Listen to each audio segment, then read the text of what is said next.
Sir આયુર્વેદિક ભાઈ ડિંડોલી ઓમનગર સુરત જયસુખભાઈ કેટલા ટાઈમથી છે તમારે પ્રોબ્લેમ ગેસ એસિડિટી 2 વર્ષથી આગળ આવો યશુખભાઈ એની બોલે નહીં આપણે શું તમારા મમ્મીને મારી મમ્મીને એકદમ ગાંઠ થઈ ગઈ 5-6 સાતીમાં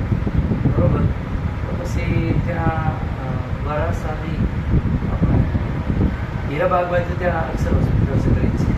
ત્યાં બતાવ્યું તો ઓપરેશન બી બોલે પછી અમારે કોઈ વરાસા રિશ્તેદાર છે એ લોકો કે ડિંડોળી મોહમ્મદનગરમાં બેન છે ડુડાભાઈ કરી ત્યાં બધી આયુર્વેદની દવા લઈએ તો આ બધી મટી જાય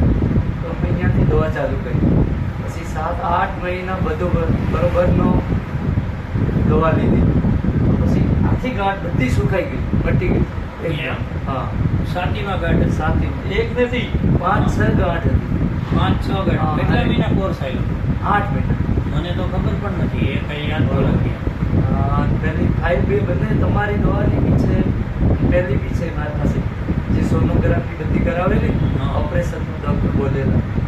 એ બી છે સારું ભગવાન બધાને 100 વર્ષના કરે આપણીથી કંઈ થતું નથી આ તો ગુરુ મહારાજની એ તો મહેરબાની એકદમ છે. સારું થઈ ગયું અને ભગવાનની કૃપા છે આપણીથી કંઈ ન થાય મને તો ખાલી રસ્તો બતાવતા આવડે. હા તે હવે તમે થાકી ગયા છો શું થાય છે તમને કબજિયાત બહુ થાય કેટલા વર્ષ જૂની છે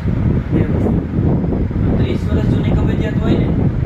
તો એમાં આયુર્વેદથી રાહત થાય છે કરવાવાળો જોઈએ રોગ ગમે તે મટી શકે એનો સમય હોય ને ત્યારે ઈલાજ કરી લેવાય હજી આમાં નોર્મલ છે બધું બરાબર પછી અલ્સર બલ્સર થઈ જાય પછી તો આ સાહેબો એવું કરી દે એમ કે કાપી કાઢો બીજું તો ઓપ્શન છે નહીં કાંઈ એનામાં એટલે આયુર્વેદથી જીવલેણ રોગોમાંથી મુક્તિ થઈ શકે એવું તો તમારું કેવું થયું ને